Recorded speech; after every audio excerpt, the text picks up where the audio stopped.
Señal directa. La investigación del caso Colosio es de lo que nos platica en esta ocasión el maestro Alfonso Partida Caballero. Bienvenido.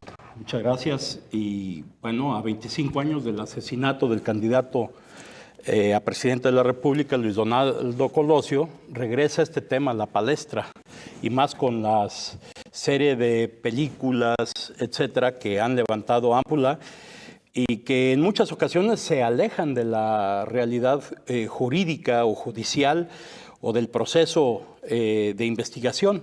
Y no podemos pasar por alto la desastrosa actuación de los integrantes del sistema penal mixto inquisitivo y sus actores de aquel tiempo. Aclarando que no es el sistema penal acusatorio en el que se vislumbraban este tipo de investigaciones. El expediente lo componen más de 9,000 fojas que se integran en 170 tomos en las que se recorren los 7 años de la investigación, para mí fallida, de la Fiscalía Especial para el caso Colosio o la Subprocuraduría para este asunto. Esta investigación se puede verificar en el portal de la revista Nexos y es consultable al público. Es una investigación plagada de insuficiencias y errores, suscitadora de sospechas y dudas. Las actuaciones ministeriales y las resoluciones judiciales siguen sin satisfacer a 25 años la exigencia de que se resuelva el caso por la vía correcta.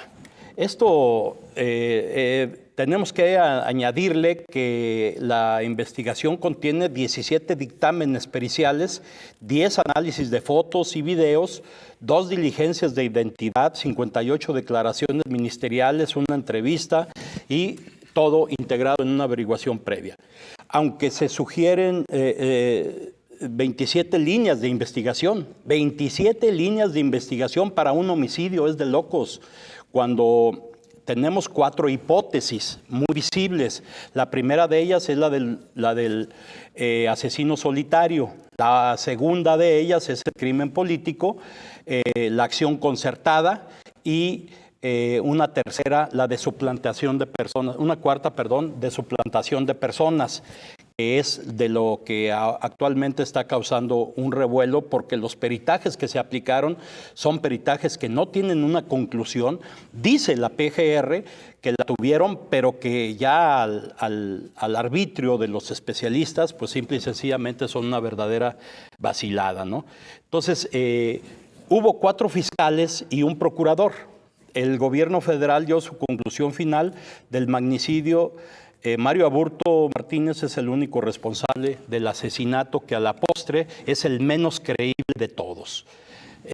Los investigadores del caso, fíjense nada más lo que aportaron. Los fiscales tienen mucho que ver en el descrédito de la investigación, porque son ellos los que debieron de haberse apegado a criterios de investigación muy rígidos y más en este caso tan cuestionado. El primero de ellos fue el propio el propio Procurador General de la República. Casi nadie, un jurista de pura cepa, Diego Valadez, que de manera inmediata dio a conocer públicamente la teoría del asesino solitario. Me estoy refiriendo a menos de una hora y media de haber sido asesinado, ya tenía una teoría, sin siquiera conocer testimoniales, los datos de prueba, los medios de prueba, y mucho menos las características en las que se dio este homicidio, que a la postre trajo una contaminación enorme a las líneas de investigación, porque de ahí se basó toda esta circunstancia que iremos dilucidando poco a poco. Miguel Montes, posterior a esto, fue nombrado a expensas de una recomendación de alguien que no tiene conocimientos de quiénes son las personas que son los verdaderos investigadores. Miguel Montes fue un ministro de la Corte con ninguna experiencia en investigación criminal. En este caso, el 28 de marzo del 94, dio una rueda de prensa diciendo que había descubierto un complot Fíjate nada más, o sea, ya lo estaba señalando y que eran los del grupo Tucán, que eran, su acrónimo son Todos Unidos contra Acción Nacional, y asimismo a policías retirados a los que el PRI utilizaba como elementos de seguridad en la campaña. Me pregunto, ¿y dónde estaban los elementos del Estado Mayor Presidencial? Porque era, pues, simple y sencillamente quien cuidaba a los candidatos, no nada más del Partido Revolucionario Institucional, sino a todos los candidatos del proceso, en este caso. Recordemos que el video mediante el cual este grupo conducía a Colosio al matadero, como coloquialmente lo podemos decir, él concluía que la tesis del asesino solitario era insostenible con base en esto. Hipótesis que posteriormente se derrumbó por la falta de elementos y por los cuestionamientos de la propia defensa de los acusados en este caso. Y al ser cuestionado y no poder sustentar, renunció prácticamente al cargo. Montes fue relevado en este caso del cargo y repudiado socialmente, pasando por un descrédito social al nivel del linchamiento moral, ¿no?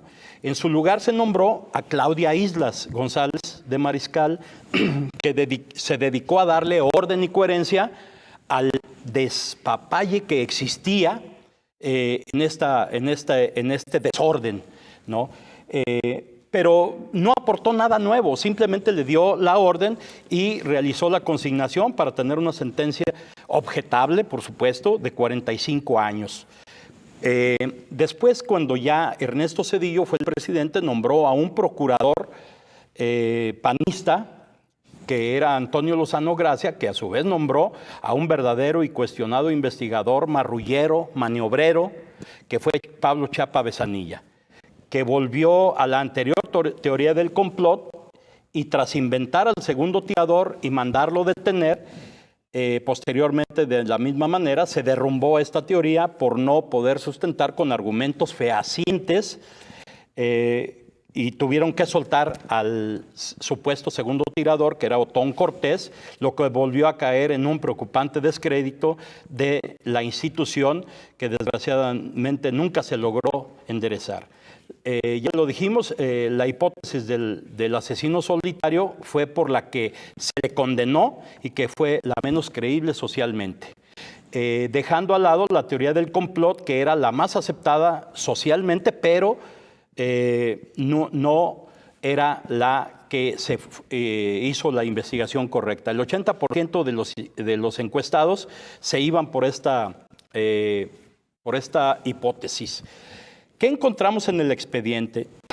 Retractaciones, fabricación de pruebas, violación de garantías procesales, complicidades, manipulaciones informáticas o informativas, asesinatos, porque hubo varios, sospechas, corrupción, presión social, manoseos de fiscales, utilización facciosa de instituciones, precipitación por dar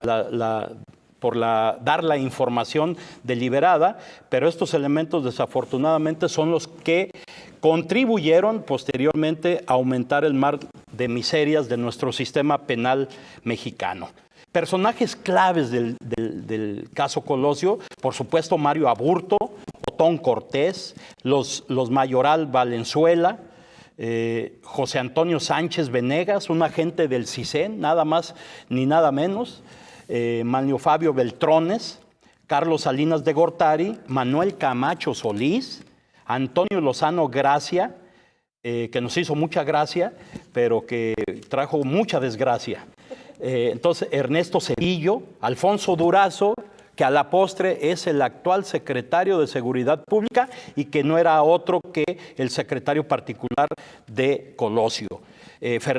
Los del Grupo Tucán, Fernando de la Sota, Alejandro García Hinojosa, Javier Hernández Tomasini, etcétera. Entonces, esto trajo como consecuencia una serie de análisis erróneos, de intromisión de otros equipos de investigación españoles, argentinos y que al final de cuentas nos dejan más insatisfechos socialmente.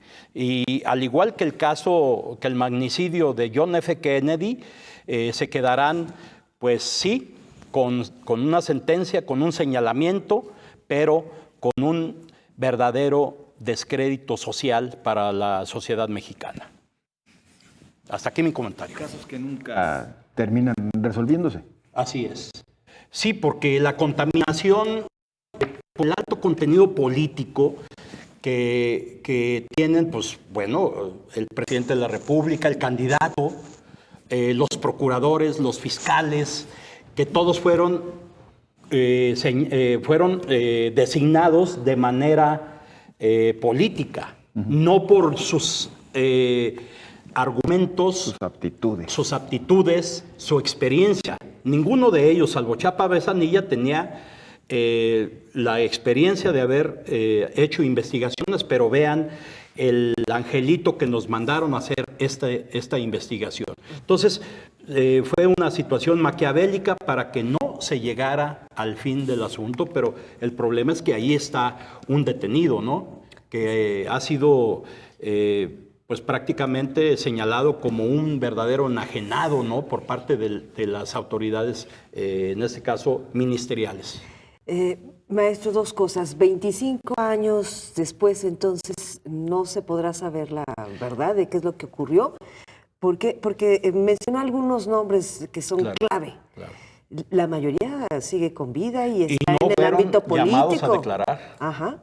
Entonces, esa sería una de las preguntas. Y la otra, la cuarta línea, la cuarta hipótesis, sí. Suplantación de personas. ¿A quién le convendría esa cuarta hipótesis? Bueno, respondo la primera, que no es una pregunta, es una verdadera tesis de doctorado o postdoctorado. Porque, mira, ¿qué es lo que sucede con las investigaciones? Los cánones te dicen que la investigación más importante es la que se desarrolla dentro de las 72 horas. Ahí es donde tienen los datos de prueba. En este caso, ni siquiera acordonaron el lugar de los hechos. Simple y sencillamente recogieron al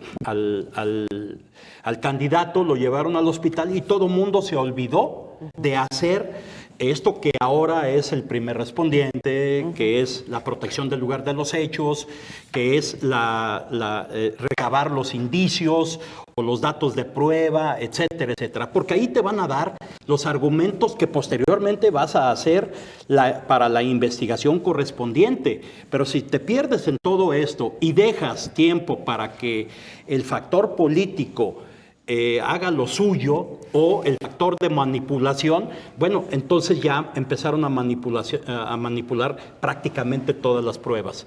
Entonces, ¿podemos llegar a una buena conclusión, a un buen puerto? Yo creo que ya no, porque por todo esto que se dio. En ese momento debieron de haber detenido a la gente del CISEN y no dejarlo ir a las 2 horas o 3 horas, sino que rindiera una declaración completa en cuanto a esto. El fiscal, el Procurador General de la República no debió de haber dado la noticia en ese momento. La noticia se da cuando ya tienes una hipótesis, pero él no es el investigador. Él es la autoridad administrativa. El que debe de hacer la investigación es el agente del Ministerio Público correspondiente, que eso fue lo que no se hizo. Entonces se nombran una serie de personajes, porque son personajes, ministros de la Corte, juristas, a lo mejor académicos, pero que nada tenían que ver con las investigaciones y menos con esta situación que se da en una presión social terrible. Lógicamente que la segunda de tus preguntas se basa en la suplantación. Bueno, en una teoría de complot, por supuesto que este es el elemento más importante.